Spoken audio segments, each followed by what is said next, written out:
I'm Flic, and you're listening to Everyday Burnout Conversations. This is the honest podcast that shares burnout expertise along with the stories of others from all walks of life that strive to inspire and help you manage and avoid burnout. Now, my passion for burnout and self-care came about when I became a mental health writer who'd lost her own mental health to severe burnout, and it's an irony that's not lost on me.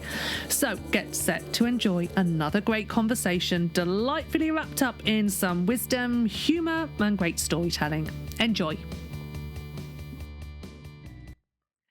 In this Everyday Burnout Conversation, I sit down to chat with Dr Claire Plumbly. Claire is a clinical psychologist and director of Good Therapy Limited, a psychological therapy centre based online and in Taunton, Somerset. Her private practice specialises in trauma-related issues, and Claire herself has a specialism in sexual assault, early life traumas and burnout. Her highly anticipated book, Burnout: How to Manage Your Nervous System Before It Manages You, is set for release in the UK this summer and in December in the US. Claire's book is the roadmap out of burnout for anyone who keeps getting stuck and has realised there just isn't a quick fix kind of solution. Now, this fabulous conversation is a favourite of mine. Claire helps us delve into the history, the theory and development of attachment theory. And actually learning about attachment theory is something I've personally found so helpful for shedding light on my own behaviour patterns as I navigate a new life post-burnout. And I'm sure it's going to bring some powerful insights for you too. So, without further ado, here's the lovely Dr Claire Plumbly. Oh my goodness, Claire, I'm so excited to finally sit down and talk with you because I'm really excited for your book coming out. I am waiting with bated breath. Because it's not long now, is it? Not long, no. July the 18th or 24th. I get a bit muddled. Okay. I should probably make myself available for around the obligation date, but yeah. Amazing. So not long to wait for your book. And I know professionally, you're very familiar with the landscape of burnout and helping people through burnout. And, when we've been connecting for a little while now and planning to sit down and have a little chat together. And you were like, why don't we talk about this subject, which I am just chomping at the bit to talk about because it's something I have been exploring myself. So Claire, thank you for coming and sitting with me today. I've only come on because I needed to fill up on Flic love because you're so enthusiastic and friendly. Like everybody just needs a dose of you in their life if they don't have you. So I'm sure that's why people come back to your podcast so much and people just want to come and chat to you and like, what topic will Flic want? Oh, I know. Try this. I love it. Honestly, I'm just so grateful for your time. But I also know this is an absolutely fascinating subject to talk about because it's personally, obviously, I've been exploring this and I think it's a framework that really helps you profoundly look at your relationships with others and yourself. And it really, when you're on that healing journey, you're looking at your core wounds and changing and adapting and your subconscious and your conscious. Yeah. And I'm like, oh, I think this is really going to help people. So Claire, talk to us a little bit about attachment theory. I mean, it's great. So you've been doing a little bit of this work recently, personally. Yeah. I think it's important to say before we launch into it for anybody listening, and because some of this stuff gets a bit heavy, a little bit emotionally heavy if you start exploring it. So just a little kind of, I don't think we're just talking overview today to give you a heads up. But when you go and explore it, I think, it can make you kind of go, oh, in terms of your background. And, with burnout recovery, there's different layers of which, you have to work out what's the layer I'm going at the moment. What do I need right now? And attachment styles and attachment stuff is definitely one of the deep levels that you would go to. So yes, absolutely. And this is why it's so important that I share conversations with professionals like yourself, because when you're going through those layers and you're kind of looking to see who can support you, it's really nice to have someone with a professional angle and lens support you. And so I'll put in the show notes where people can find you because awesome. you own clinical practice, don't you? So amazing. Thanks, Flic. Okay, yeah. So what was the question? Should we talk about what Let's attachment is? dive in. Yeah, go for it. Yeah. So obviously some people listening to this might know full well what attachment is, but it's always good to hear it said out loud. So it's that emotional and psychological bond that we have with the important people in our lives. So as an adult, you might have an attachment with a partner, your friends, your family. And attachment theory says that the way we have these bonds, the way we relate to these people, all kind of stems from our very early life, initial bonds in life with our primary caregivers, with the first 2 to 3 years being really formational in the kind of quality and like styles that we relate to people in our adult life. And of course, it's super important for our well-being because we know how disruptive it is when someone leaves or someone dies or we feel abandoned in any kind of relationship in our lives where we've had a strong attachment. So, that emotional pain is an indication of how important attachments are. Yeah, absolutely. And it's interesting, the reason I kind of started to look at this is because, when you're struggling with burnout, whenever you're going through a certain period of life, you can feel very lonely and isolated, and there's all those feelings of shame, and you're just trying to navigate it all. And it's interesting. You've got to look at the relationship you have with yourself, but also, if you're looking for support and certain people aren't able to give that to you, you're kind of like, what's going on? And this really, oh, okay. Yeah, and it's exactly that. It's your help-seeking behaviours will be impacted by your attachment styles, but also the way you relate to yourself and your own distress, because it impacts on your relationship with yourself as well as others. And so how you soothe yourself, or whether you throw yourself into work to cope with the difficult distress, that's all kind of related to the attachment styles. Yeah, absolutely. So shall we delve into actually, you know what? Should we go into a little bit of the history of it? I am a history geek there, honestly. Like, I love this stuff.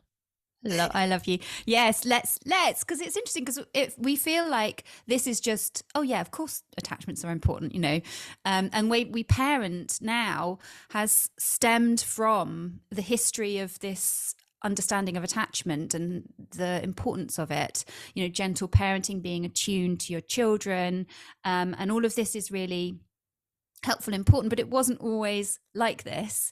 So if we rewind to the 1930s to 50s, there was a psychoanalyst called John Bowlby, and he was doing a lot of work with families and children who were showing signs of mental health, difficulties. So he was working to support them.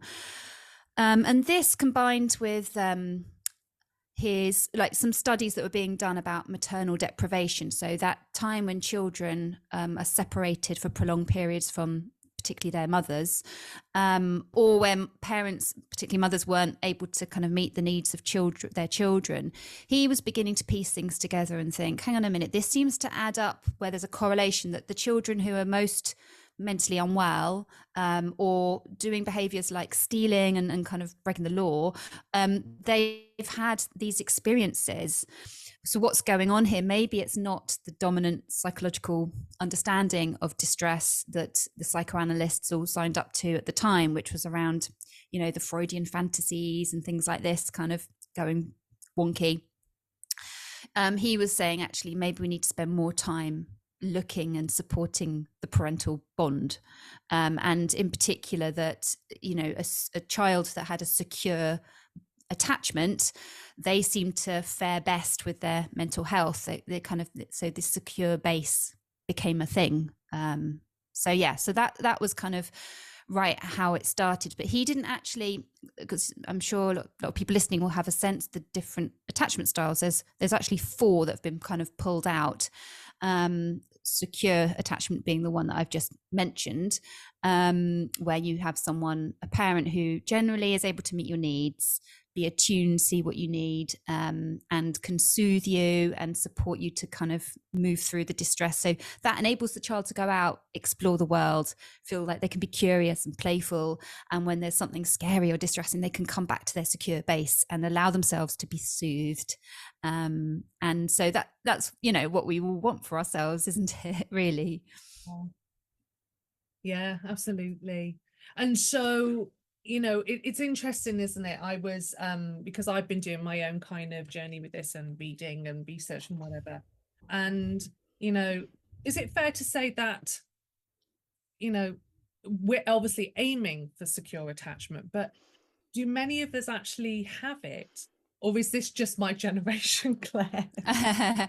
Well, yeah, so it depends on when you grew up and the parenting standards and norms at the time, doesn't it? So they've moved on a lot. So the quick answer to your question, I did actually just double check the stats beforehand because I couldn't remember off the top of my head what the numbers are, but what I read was approximately 55 to 65% of people have a secure attachment. And you, whatever your remember, these are just dominant attachment styles. There's so much to say here. I kind of want to get it all out in one go. Bowlby's original thesis was that the mother's bond, maternal bond, was the most important. And thinking has kind of updated a lot since then. It kind of actually that we have a lot of attachments in our lives, and this emphasis on the mother is where we get all this mum guilt from, you know, that it has to be the mum. And it's interesting because he was the one saying, because his stuff was coming out all around the war, Second World War, when a lot of children got sent off as evacuees. And he was the one saying, I don't think under fives should be leaving their mums, actually, because this could actually be more damaging. But nobody listened to him. But yeah, and then after the war, they all started to kind of perk up and listen, because they were like, oh, this actually suits us, that we need to get the women back to the home, not in the workplace. They've had fun out there, but now they need to know their place. So it suits us to actually be promoting his work, that it's the maternal bond that's most vital to our children's mental health. And so since then, obviously, we've been trying to work to say, actually, dads have very important attachments, uncles, aunts, you know, teachers. We all kind of have a role there and supporting children and nurturing them. So I just want to add that, because it all gets political, doesn't it? When they want it to be. Patriarchy slips in somewhere, doesn't it? Let's face it. But that's really interesting. That's such a good point you make, because when you're initially thinking of attachment, you're thinking of your own kind of close-knit family and then your own kind of families. But you're right, like there's also kind of those lovely authoritative, nurturing, caring figures in our lives, whether they are, teachers or coaches or whatever. Like, we're kind of by others in our lives too. Yeah. Okay, so let's delve into the other attachment style. You're like, yeah, enough of that. Tell me what else could be going on. I just love this. I really do. It's fascinating, Claire. Yeah, so Bowlby actually didn't develop the attachment styles beyond that. He had a supervisee called Mary Ainsworth, and she developed an experiment called the strange situation. So in this, she got a mother and a baby of the age that they could kind of crawl or toddle, and put them in one of those like rooms with a kind of a one-way mirror where the observers could watch what was going on. There was a box of toys and a couple of chairs, and so the mum and the baby would come in and orientate to the room, and then after a few minutes a stranger would come into the room, and the stranger would sit for a bit on their own, then interact briefly with the parent, then interact briefly with the child. After a few minutes, the mother would leave the room for about 3 minutes, and then after that would come back. And so what the researchers were doing was rating how the behaviors, the different kind of interactions of the baby. So how often they would, reach out for contact, what happened on the reunion. That was the most important part.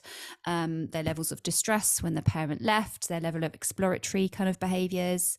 And so what they found from that was there were 3 dominant ways in which the child would react. And so they developed, obviously we've got the secure already, but the two insecure attachment styles that they talked about was avoidant or dismissive, and anxious or preoccupied. Okay. So there's quite a few different bits to talk about in this. So maybe I could just say what the kids did, what the babies did in the experiment, so you can get a sense. Okay. So with the avoidant, the child would be okay with the stranger, generally play, but when the parent left, there wasn't really a sign of distress in particular, and they might not show any interest in the mother when the mother returned. About 15% of the children had that kind of attachment. The other 15% of the insecure was this anxious, preoccupied, and when the mother left, they were intensely distressed and showed a lot of fear of the stranger. And when the reunion happened, mother walked back in, they might really want and approach the mother, but then would resist. So they might be sat on her lap, but kind of pushing her away or turning away and not kind of interacting with her. So you could see they kind of wanted the reunion, but then didn't quite know how to reconnect. And there was a lot of more crying than the other two, a lot less exploratory, curious behaviour than the other two. So that's kind of what they all displayed. And I'm sure we can all think of children we know who've shown that kind of behaviour. You know, if there's any parents listening and you kind of are around little children, I mean, some distress, even the secure children would show a kind of a kind of who are you kind of reaction to the strangers, and might get distressed. But when there was the reunion, they were able to be comforted. They would approach the mother, they'd be comforted, and then they'd settle and go back off and explore. So that was kind of what the secure children would do. Yeah, and I think it's really interesting to hear that, because, you know, I think we all have childhood memories or of certain situations. And I certainly remember being asked why I did a certain thing. And it was when I was looking into attachment style, I was like, that's why I did that. Click. This is why it's so interesting to hear the studies of children, because then you're kind of looking at attachment theory through different lenses, and it helps you just connect the dots up, doesn't it? And what these researchers and psychologists were saying at the time was that this all makes sense because these are coping strategies to keep the union or the bond as close as they can for what the parent's able to give. So for example, the children with the more avoidant, dismissive attachment styles have parents who might be kind of inconsistent with meeting their needs. They might be a bit dismissive or fail to see their needs. They might not be attuned. So the child might be searching for connection, but it might be rejected or kind of downplayed as being important or relevant. So, you know, it made sense that the child would kind of not need the parent. It doesn't matter if they're in the room or not, because they're not actually giving them as much as, you know, they crave. And actually, even though they might not have looked distressed on the outside, what we know from other studies, you know, more recent times, is that the heart trace of a baby, even though they don't look distressed and aren't crying, actually does look the same as the distressed, visually distressed child. Wow, So that's really important, isn't it? I mean, we're talking about children here, but also, like, how many adults do we know who play out this too? yeah. Yeah. And that's the thing, where a lot of these attachment patterns will carry on into adulthood because they're the dominant coping ways that we've learned, and they worked. So why challenge them? And remember, I use the word dominant there because what we've said about it being like maybe that there was a primary caregiver, but we do have other people around us. So we might, you know, interact with different individuals. They might kind of press different buttons in different ways. So it's helpful to think of this rather than a kind of a set in stone, concrete, I have this, I don't have this. Think of it more fluidly on continuums. Yes, exactly. I think as soon as we step into that pool, instantly you're kind of embracing the self-compassion piece, and you know, you're not kind of pointing fingers when we're talking about this. When you're exploring this isn't pointing fingers or blaming people. No, exactly. It's gaining that understanding of yourself, isn't it? And it's having that self-compassion for yourself and looking at your responses and your nervous system responses through a very different lens. And you know, obviously your book talks a lot about nervous system responses. This is why you're the perfect. Because this all shapes your nervous system. You know, if you have somebody who is attuned and soothing you, your nervous system settles back into its green ventral vagal parasympathetic nervous state, which is, you know, where you can then, you know, reset and go back out into the world. Whereas if you're not having that and you're having to do, you know, it takes a lot longer for everything to kind of come back down to that settled place.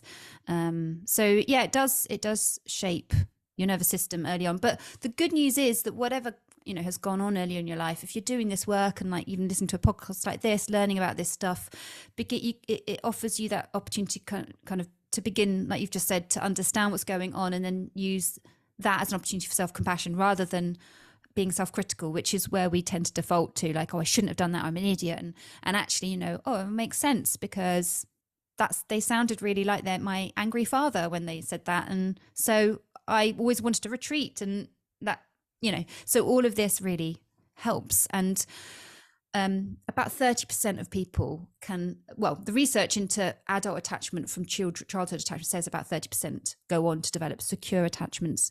If, you know, from an insecure, if they work on it and update it and they seek out healthy relationships and they learn to pause before responding so they can update their own behaviors, you build that trust. Oh, that's fascinating, isn't it? Because that's another thing, like firsthand, I know that when you're kind of exploring your own reactions, your patterns, you know, because obviously you're looking at, like, you know, these behaviors, these traits where it's like the people pleasing and you're just like abandoning your own needs. And then you kind of, you know, follow the thread and you're thinking, actually, I used to do this as a kid. And, you know, it's so important, isn't it, that there is a self-compassion piece, but that knowledge and awareness, I feel like it's a key, and you just put it in the lock and you're turning, like, it just transforms the whole landscape. Yeah, totally, I agree. I think it's so powerful. And and you can do a lot of work, you know, to learn about yourself now, you know, following different people on Instagram, and like there's so many good self-help books. And so Absolutely. But so what I was thinking was just to say something about what this means in adulthood. So if you're someone whose parents were a bit like that, a bit emotionally distant or remote, you know, and that could have been parents who, again, like you said, not to use blaming language. And I always say this to my clients as well, because often parents are doing their best with the circumstances and understanding they've got of parenting. And a lot of parenting, you know, falls down, not because of obviously there is a small portion of parents who are deliberately neglectful or emotionally abusive and things. But there a lot of parents, I think, were trying to do their best, but had, being their culture ideas or kind of parenting ideas or kind of pressure from their parents about, working harder, not being available for their kids, or putting too much emphasis on work and achievement. All of this will impact on their parenting. Exactly. And they were brought up as well, Claire. Like, I think that's something I've been thinking a lot about. Obviously it depends on your age and generation, whatever, but like, your parents were brought up by parents who had just kind of come out of the Second World War. Like, there was just so much trauma that everyone is just literally trying their best, but it doesn't mean we can't kind of, coming back to looking after yourself. It's not that like, do the work on yourself. But the minute I was like, right, I'm going to do the work on myself and do it with compassion, it just changes, doesn't it? It's that lovely fluidity that you talk about, as opposed to that black and white thinking that can, it can feel harsh, can't it? Yeah. Totally. Yeah. So sorry, I keep diverging off, but what this means in adulthood for a child who was more avoidant and dismissive is that they can become kind of hyper independent. So they kind of prefer to do everything themselves. And this can be a real strength, especially in our culture where there is an emphasis on, I did it by myself, miss. So we kind of internalize that, and that can feel amazing employees. Yeah. You can like, right, she'll sort it out. He'll sort it out. Bye. Yes, get on with super it. reliable. They go and get the job done. Yeah. Yeah. But this can be coming it can be coming from a negative place, I suppose. It can be because intimacy feels scary, or fear of being let down or abandoned. So it can come from that place, which, is just makes it then difficult, because we can often hold people at arm's length. So those potentials for soothing, caring relationships that fill us up and provide that buffer to life stresses, which protects us from burnout, we have fewer opportunities for those to to let those people in. And also they're much more likely to ignore the signs of stress because they're so used to feeling stressed. Parent would leave the room, they're stressed, and that didn't benefit them to show that, because they might be, told don't be silly, or it's not a proper thing to be upset about. And so they got used to kind of going, well, my needs get further invalidated, so I'm just not going to show those needs. And over time you can go really misattuned, like, what are my needs? Do I have needs? Like, is this stress? Is this normal? Like, so all of this is in there, you see. It's crazy how young you can learn to emotionally monitor a situation, isn't it? And how that becomes so comfortable, and then as an adult, it's your superpower and it is praised. Then, you're never meeting your own needs. And would you look at that, you burn out? Exactly. Yeah. And that's a big part of burnout, isn't it? In fact, a lot of the models of burnout that in my book, I talk about the 5 stage model. It talks about kind of onset of stress, chronic stress, and then you're into burnout. And that's often we're overriding all the signs. And if someone isn't attuned to them, it just tips very kind of quickly down that stage pathway. And often, a lot of people who are avoidant of people, their relationship with themselves and avoidance of their own emotions will mean they will cope by further working. Work is a very nice, easy, quick avoidance strategy, isn't it? Because you're busy, you're not feeling and thinking. So you kind of then it becomes a bit of a vicious cycle where you're kind of in pain, disconnected, do more work. Do more work, because that's where you get your worth. That's where you feel your worth. And so it falsely fills up a cup, but that cup, don't fill that one up. I've tried it. Don't do it. Don't do I love that. But yeah. And the other bit around this attachment style is, have you heard of the phrase insecure striving? Ooh, come on, tell us more. It does what it says on the tin, really, but it's that idea that we strive, but it's coming from an insecure place. So often in insecure attachment, avoidant dismissive attachment, the insecure striving is around avoiding feeling inferior, because that's what that pain has happened. We've already been made to feel inferior or abandoned. And so there's a kind of leaning towards the perfectionism because of that striving, always needing to, be the best in order to not be put down and knocked down. So there's a kind of a trend with this attachment style and perfectionism to kind of overlap quite a lot. So perfectionism is essentially unhealthy perfectionism, because obviously perfectionism can also come from a healthy place, like people want to do a good job. But if it's unhealthy, where you don't ever stop, even when you've done enough, then that is potentially being fueled by this insecure striving. Yeah, it's that desperate need to just I guess feel safe. Your nervous system wants to, it's just a very distorted experience of it, but as you say, if you've grown up and you've been doing this from a young age, then you don't even see that, do you, Claire? And a lot of the kind of experiences that lead to this were so normal that often, when you're in therapy and you're trying to explore someone's childhood, often people come because of this thing in the present. Often it's the straw that's broken the camel's back. It'll be something, not necessarily, it could be a big event that even anybody looking on would agree is distressing, but it's not. It's very rarely just that event. There's a whole backstory, and we need to explore that backstory. And when you're piecing together someone's background and understanding, the norms and roles in the family of everybody and how everybody interacted with each other and emotions, and you're kind of developing this picture and supporting someone to see that actually maybe there were some unmet needs, because insecure attachment is about unmet needs. Yeah. And I think it's you actually, Claire, you can tell me, but I feel like, is it fairly typical that you have an you kind of create this attachment style when you're younger, and then these patterns repeat in other relationships in your life? So maybe you choose a partner who echoes, confirms what you're thinking, and then maybe you're choosing to work for a certain organization where that boss is very similar. Can that happen? Yeah, totally, because it's familiar. And so our styles are just the coping patterns, and our coping patterns we know will work because we're familiar with this. So when someone's cold and rejecting, it's like, well, that's okay because I'm independent.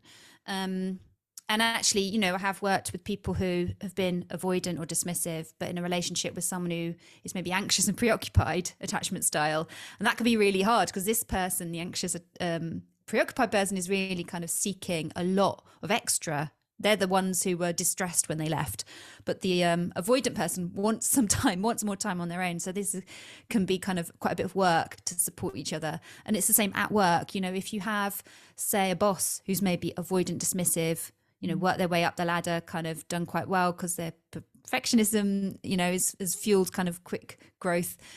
And then you've got somebody who is looking to them for guidance and role model and support, maybe not getting it. This can really, be triggering for both people. This, boss might think they're too needy, and the person who's looking for the support kind of feels like dismissed and like anxious all the time.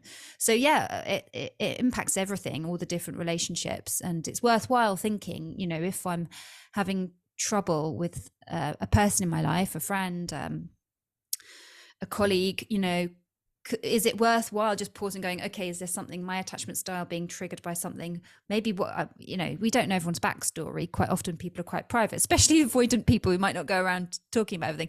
But, there'll be stuff probably in someone's backstory we don't fully know, and that could be impacting on how they're behaving. It's not just about the situation in the here and now. Yeah. And I feel that, people who burn out, they're very hard on themselves. There's that very harsh inner critic. It's, and you can often be in that situation where, you're using the language that maybe you've grown up with or whatever. And as soon as you say you're needy, I kind of went, because. Oh, did you? Yeah, because it's, you're kind of like, oh my God, get on with it. Don't be needy. But actually, we're all allowed to have needs and kind of seek help to soothe those needs. We try and soothe those needs ourselves, but we're also it's healthy. You're entitled to kind of those in your circle to help you meet those needs. And it's interesting, isn't it, Claire? Like, this is where I'm like, oh, it opens up the landscape so much. And I think it's fair to say, when you're doing this work, again, which is why it's lovely to be supported by a professional, someone who can kind of guide you through it. It's quite typical to kind of look at your circle and go, okay, I've grown and changed through this experience, through this healing journey. Maybe this circle doesn't necessarily reflect where I want to in the future. I think that's really important. I've had some of those thoughts about in my own personal life recently as well, and it's quite hard, isn't it? Because then it's like, oh, this is like turning life upside down. What does this mean for me? It is. And when you've kind of grown up with that harsh inner critic, you can be kind of go down the road of like, oh my God, what's wrong with you? Like, don't be so ridiculous, don't be so mean, where actually the most self-compassionate thing you can do for that moment is go, actually, who do I deserve to have in my circle? Like, that's a nice way of putting it. Yes. Who needs to be here? And who fills me up? Who fills me up, Claire? Yeah, who fills me up? But I understand and I appreciate that takes time. It's not just flick the light switch and it all changes. It's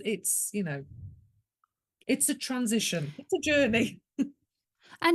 But also thinking about what it means for your boundaries, because I think when people do this work, they might realize that some of what they've been doing particularly the next one, anxious, preoccupied, I'm about to talk about, because this is more people pleasers. But just to, before we move on, I don't want everybody listening to go, I've got to turf all my friendships out and go and get some new ones, because it might be, I'm sure they won't. But they might need to think about, I want to nurture these friendships, but I need to change something about myself, and I need to see if they'd be willing to meet me halfway, because this is going to be fresh for us, fresh ground.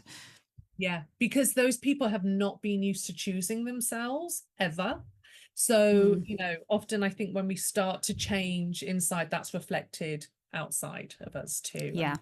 And I think, absolutely, we're not saying, right, cut, you're gone, you're gone, you're gone. We're not doing that. But I think some really lovely, powerful conversations can unfold with those that are in your circle from this work. Yeah. Yeah. Love to be a fly on the wall for these conversations everyone's going to have, these powerful conversations. No, we're cheering you on very loudly for that. Okay, so what's the next slide? Right. So anxious and preoccupied. So this was when the child, do you remember, showed intense distress when the parent left, and then found it hard to be comforted, might resist it. So it's like compassion flowing in. There's like a barrier that just allows it in. So somebody with this kind of attachment style might have had a caregiver primary caregiver who really struggled to meet their needs dependably. So they might have given mixed messages when the child was distressed. Like sometimes they might have been there and other times not. Or they might have felt unable to soothe them, maybe because they were so anxious or dysregulated themselves. Maybe they were overprotective, very kind of like a worrying kind of parent. And so the child has kind of picked up that my parent's very anxious, so maybe the world's a place that they can't protect me from, and it's a scary place. So understandable then that they would have this attachment style. Yeah. So in adulthood, what does this mean? It means that they might be sensitive to the needs of others, very attuned, a sense of kind of higher responsibility for the well-being of others. You're nodding like, yeah. You might find it hard to soothe yourself because of that dysregulation, not having had the practice of someone helping you. Like, they're there, this is scary, but it will pass. If your parent was going, yeah, this is really scary, you would have ended up in that frazzled state all the time. You might also be kind of hyper responsive to problems, wanting to sort them out. A scary email drops in your box, you've got to fix it straight away. You can't tolerate, sitting through the problem. And so reassurance seeking would be part of this, an urgency to fix. And then the insecure striving element of this is the people pleasing. So they want to be seen well in the eyes of others. So the insecure striving is making sure that relationship is always kind of, I'm well thought of and others are happy and okay. So it kind of, obviously people pleasing again can come from a nice place of feeling like, I want everybody to kind of enjoy getting on, but not at the expense of me. Whereas a people pleaser, where it's gone too down an unhealthy route, would be thinking, my needs aren't important. I need to make sure other people are okay.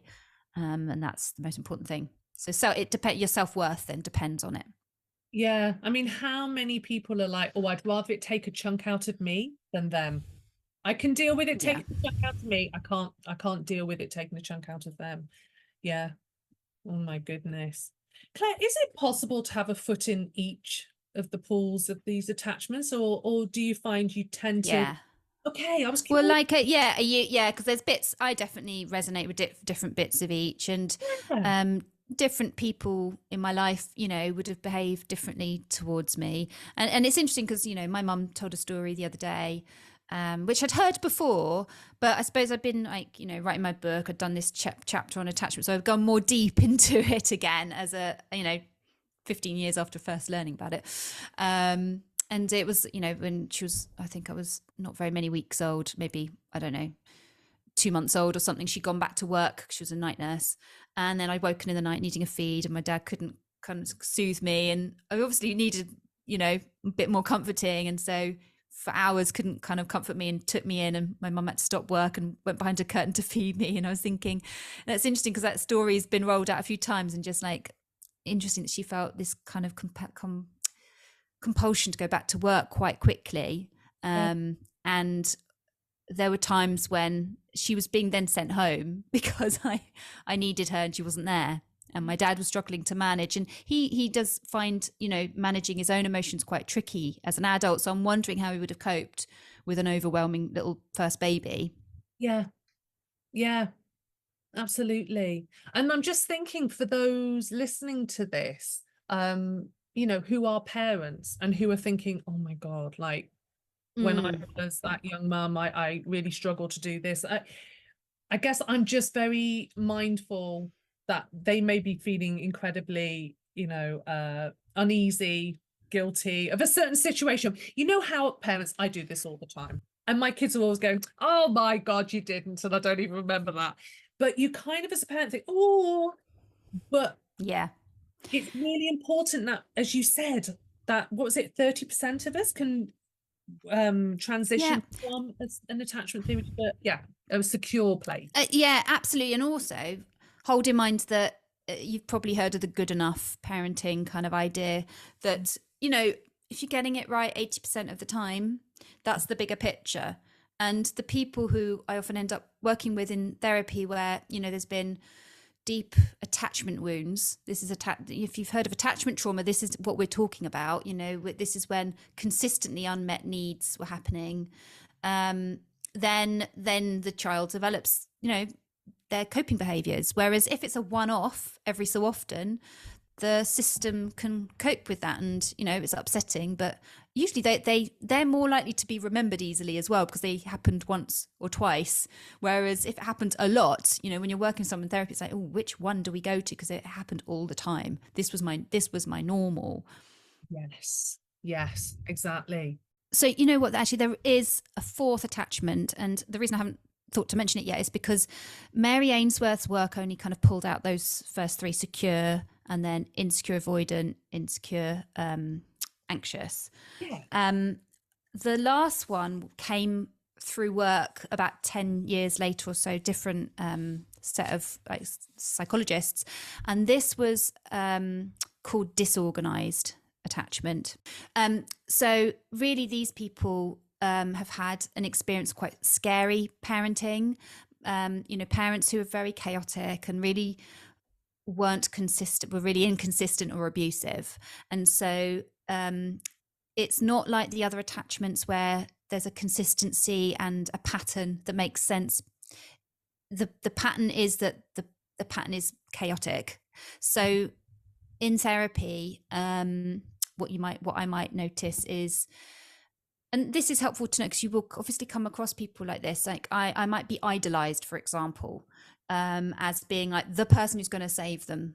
And then I do something and suddenly I'm the worst person in the world. So there's this kind of like, save me, I want you, move towards you. There's moving kind of towards closeness. And then it's too intense. You're letting me down. I can't trust you. So you kind of want the intimacy, but it's scary and frightening and I don't know what to do with it.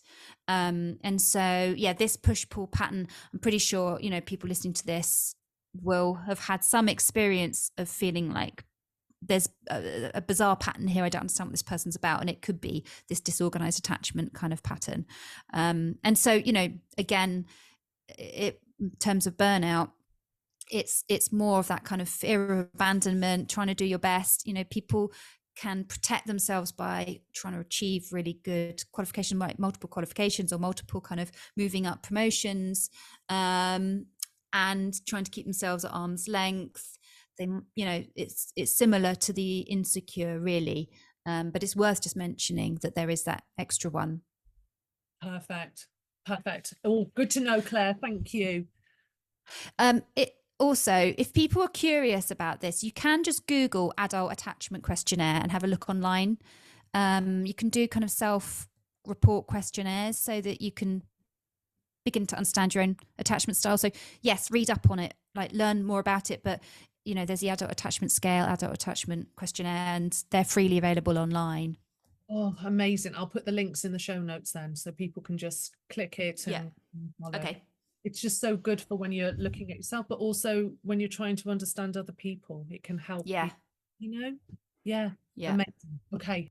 So when we've kind of, you know, explored the attachment styles, we might be kind of identifying with one more dominantly the other, or you know, a couple. How do we then move forwards? How do we then support ourselves to kind of step closer to establishing those secure attachment styles? So this is where therapeutic skills like practicing your mindfulness is really helpful, and your compassionate mind exercises, where you're learning those kind of skills to light up the attachment pathway. So we have in humans this social engagement system, because we're born to attach. Yeah. We're born with the capacity to attach. So babies are drawn to faces, for example, in patterns, and you know, their little heads will turn at the sound of a voice. Like, this is all in us from the word go, and that stays with us into adulthood. So we kind of got this inbuilt capacity for attachment, and if we haven't learnt those skills in childhood, and we need to kind of, we have some awareness of that. You can learn skills in anything, you know, learn the piano, learn Japanese. You can learn how to develop your self-compassion, which is your attachment to yourself at any age. So I'd say focus on this first. Focus on your self-attachment. Right. Sorry, and I've got my hands over my heart right now, and that's because this is where, like, this top area is really important for that embodied feeling, which takes time. So when you first start practicing compassion, a lot of people say, well, I don't feel it, I'm just going through the ropes, it's water off a duck's back, or I don't really kind of. So people who say that are usually the people who need it most. And so a lot of compassionate mind training or compassion focused therapy, it's the same model, is about literally practicing these skills regularly. Right. Because this develops the right pathways, and then, you know, it uses things like breath work, visualizations, calm hands over your heart, and like kind of all these kind of practices that are about embodying that feeling.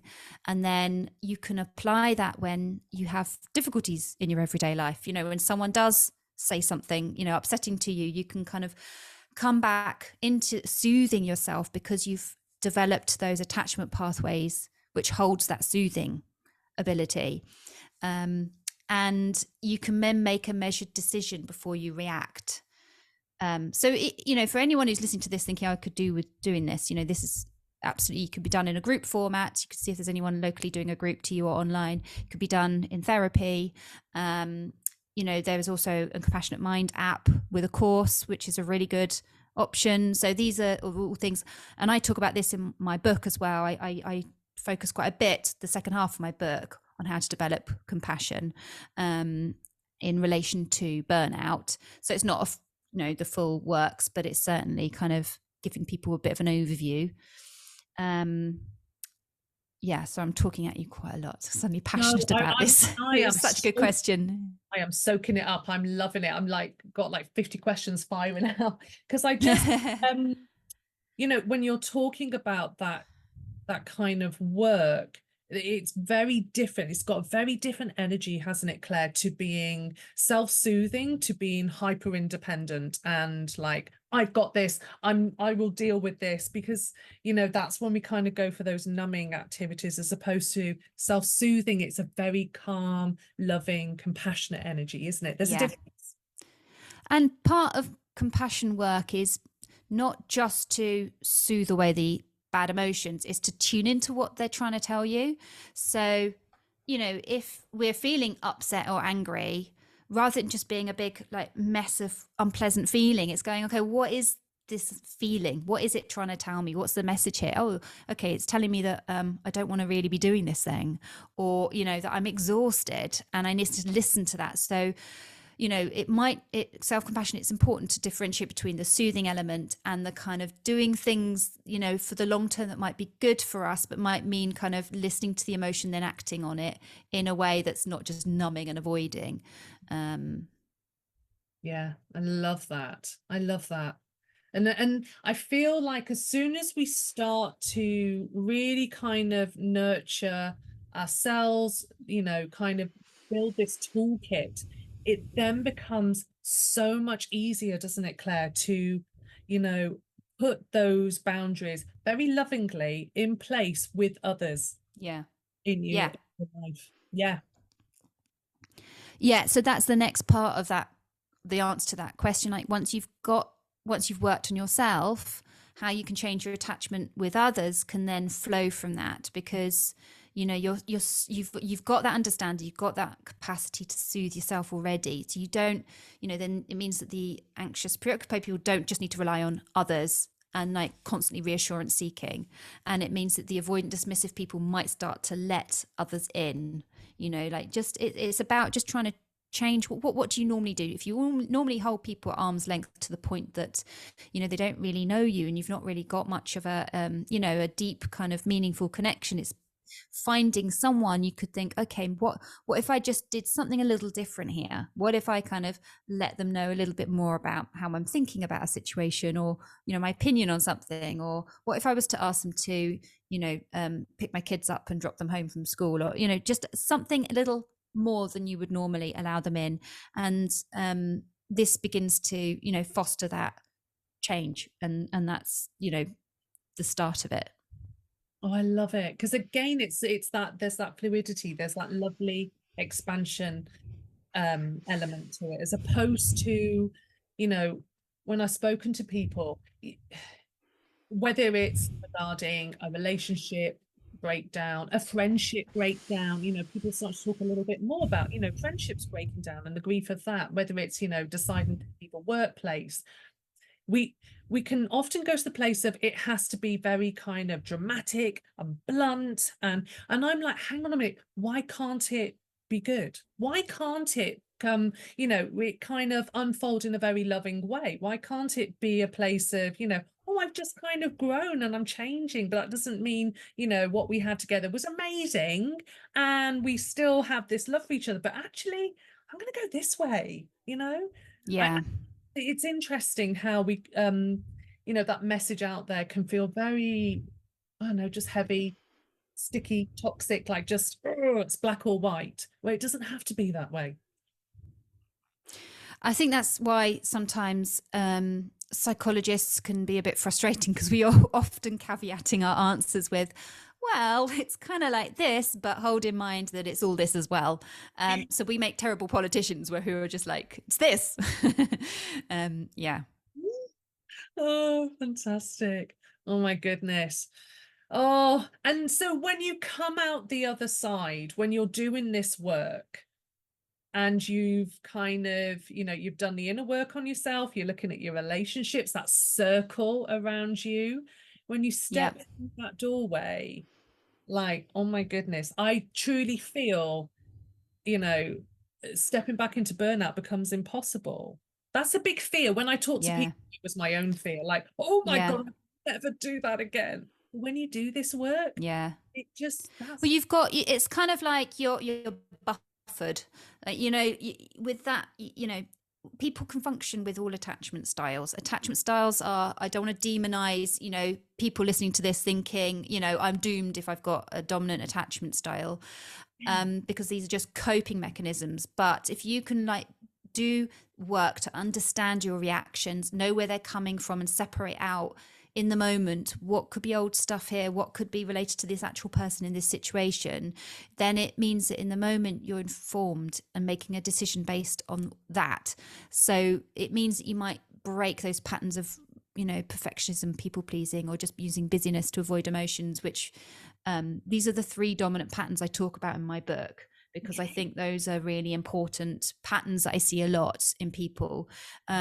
But you're more informed, you can make a decision like, actually, is this what I need right now, or what? So it's kind of like the ready brek man, you know, having this knowledge, like, is that like little glow around you, protecting you, so that you can, things bounce off a little bit and you're not just so vulnerable to everything coming at you all the time.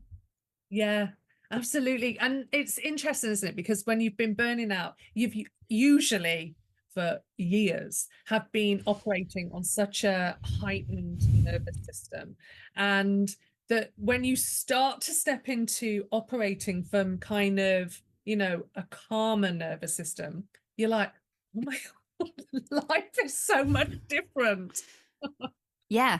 Well, you're not just crashing from one thing to another, are you? You're kind of like, yeah, it's more measured and nice. Nicer. That's a very bland word.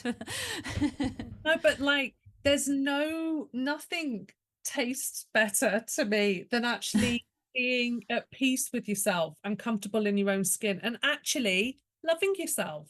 Because when you spent years being, in the complete opposite state, you're kind of like, oh, this is nice, Yeah. Well, you're aligned then with your values, and it must have been, which job was it when you feel like you really crashed and burned? Ironically, it was the mental health writing, but I have to say now, Okay. But now I've done the work, because that was my big thing. I was like, oh my God, how did I burn out doing this when I used to do palliative pediatric? But like, but now I've done the work there. I see there are so many other factors at play. And this was probably building up for many years. And I always feel cautious of this saying this, but like, it was an absolute gift to be like, you're being taken on. Yeah.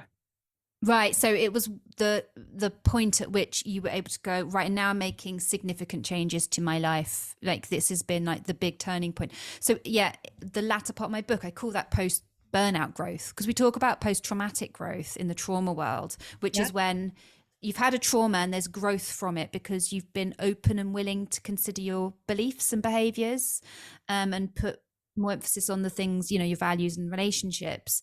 And I think this happens sometimes in burnout, if that's when the proper changes might then take place. And I think a lot of people can find it hard they might make little tweaks, but not enough. And then when they crash and burn, they see what their actual limits are. I'm a human, I'm infallible, I'm not infallible, I have a breaking point. It's quite a shock. So it shatters your beliefs about yourself and about the world. But that is the point at which you can kind of pick the pieces up and go, but I'm not putting them back together as they were. Yes, because your coping mechanisms have to change, but also you talk about your cause and values, and you almost kind of go, hang on a minute, when I was a kid, I was really playful, I was this and this, and then I became an adult, and then this boss told me I was, too smiley. Your problem is that you smile too much. Now, honestly, I know. Is that something you told? Yeah. It's not ridiculous. Literally, she said in front of all the other staff, you know what your problem is? You smile too much. People who smile too much are quite stupid. Now, listen, we're having this chat now. We know that person, there clearly was a lot going on in their life. But when you've been told as a kid, you're too much, calm down, like, and then you start to do these things, they kind of, I guess they leave an imprint. And so when you reach a point where you're like, crash, you're like, okay, there's nothing wrong with having energy and wanting to put good in the world. So I don't need you in my circle, and I don't need, but that's the beauty of the work.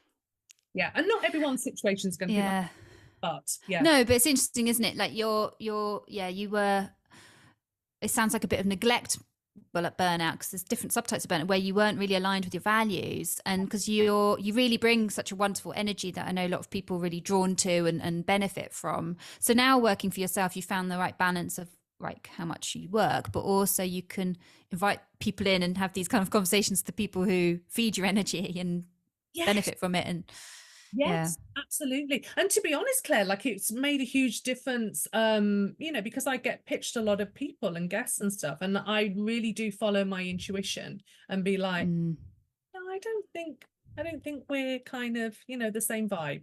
And so I think why these conversations are so popular and doing so well out there, people binge listen to them and then they share them with their friends, and the feedback is beautiful, but it's because I'm staying aligned to who I am.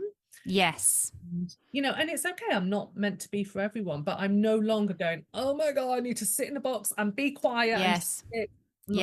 Or I need to try and be for everyone. Like, that's definitely a big shift then, isn't it? Yeah. Yes. Yeah. So, oh my gosh, Claire, I could talk to you all day about this. This has been good. Oh my juicy. gosh, and this is just the tip of the iceberg. Now, before we end, I do. Oh yeah. Tell us a little bit. I love your question. This is your little questions, isn't it? I love it. No, well, I'm going to do the questions, but I want more in your book. Come on. Oh, right. Okay. Sorry. Okay. Yeah. All right. What to tell? There's 2 titles, depending on where you are in the world, if you're in the UK or the US. Okay. Right. Give us both. Right. We're both going Okay.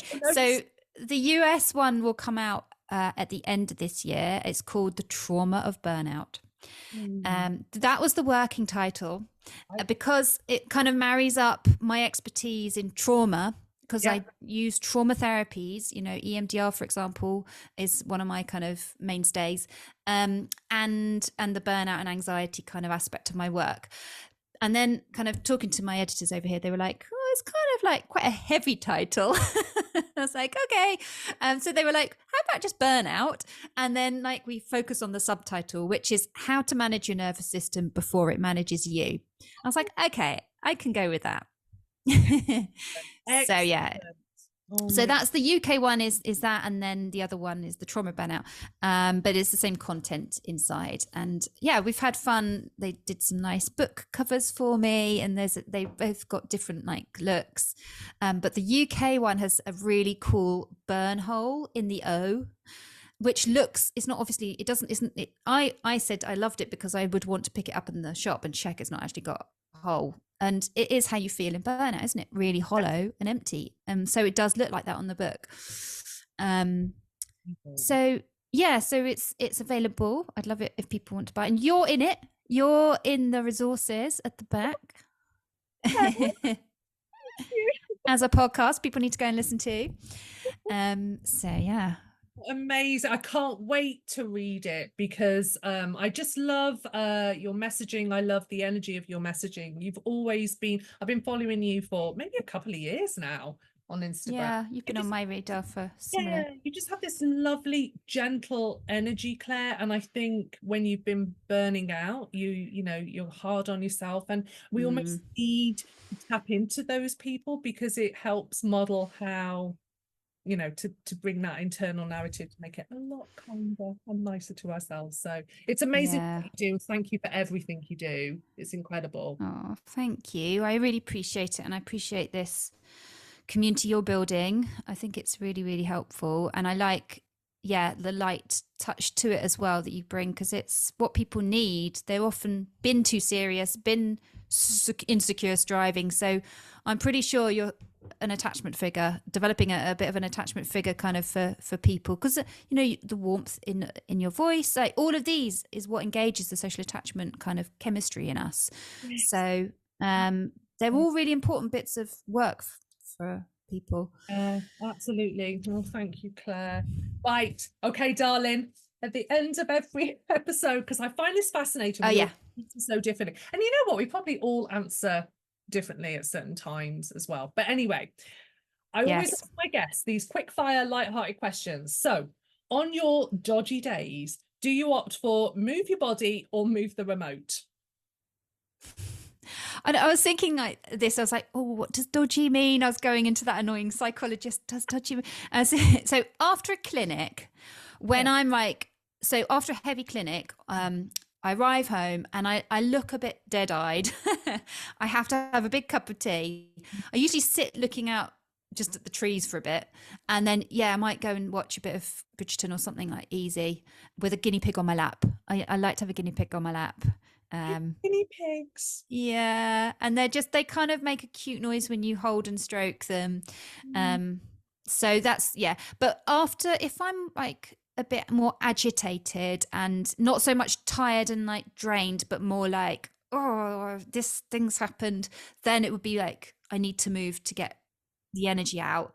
And typically it would be, if I'm at home with the kids, it might be something that's practical, like cleaning. I feel like it sounds a bit sad, but just a vigorous clean that gets it all out. So like the windows are sparkling and my husband's like, you had a bad day. Like, but I've moved the energy out of my body and the windows are amazing. Sparkly. Or a toothbrush in the ground. So that's that answer. Interesting. Okay, right. Bag of almonds or bag of Maltesers? I mean, chocolate is a big favourite. Was this on a bad day as well? Or was this just any day? Wow, let's face on a bad day.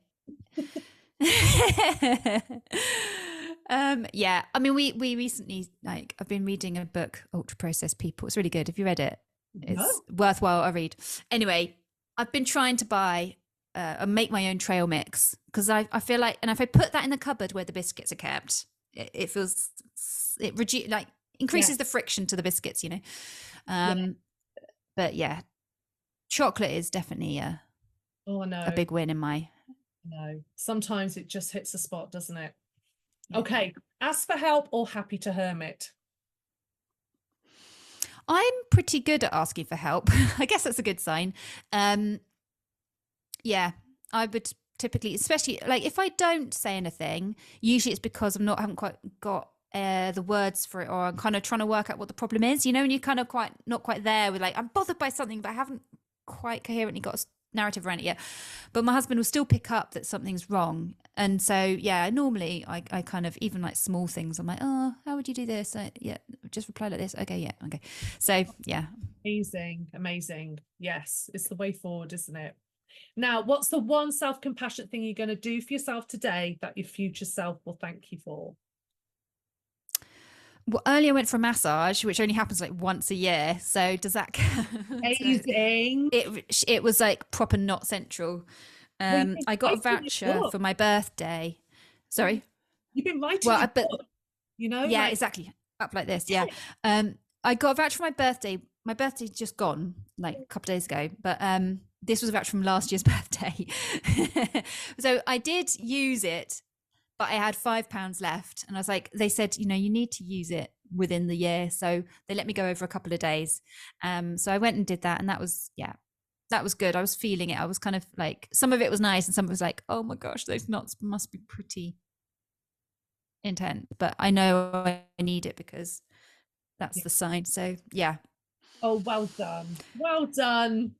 Oh my goodness, Claire. I'm going to put in the show notes where everyone can find you and links to your books and stuff. And obviously we'll put, you know, links to what we talked about today. But I just want to say, like, a whopping big thank you for this, because it's I know when I certainly came across the attachment style theory and I was like, you know, working through it, it was really helpful for me looking at my burnout. So I just know that this is going to be one of those episodes that people message me and say, I've sent it to 20 friends. You know, so I can't wait for more people to find your work. But thank you so much for sharing your wisdom and helping. Oh, thanks for having me.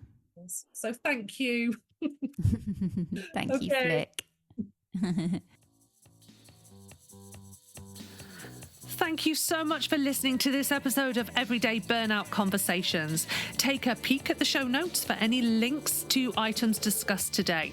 And if you want to continue the burnout conversation, you can find me on social media at Flic Taylor Writes, or you can head to my website, flictaylor.com, if you're curious and want to learn more on what it's like to work with me one-to-one.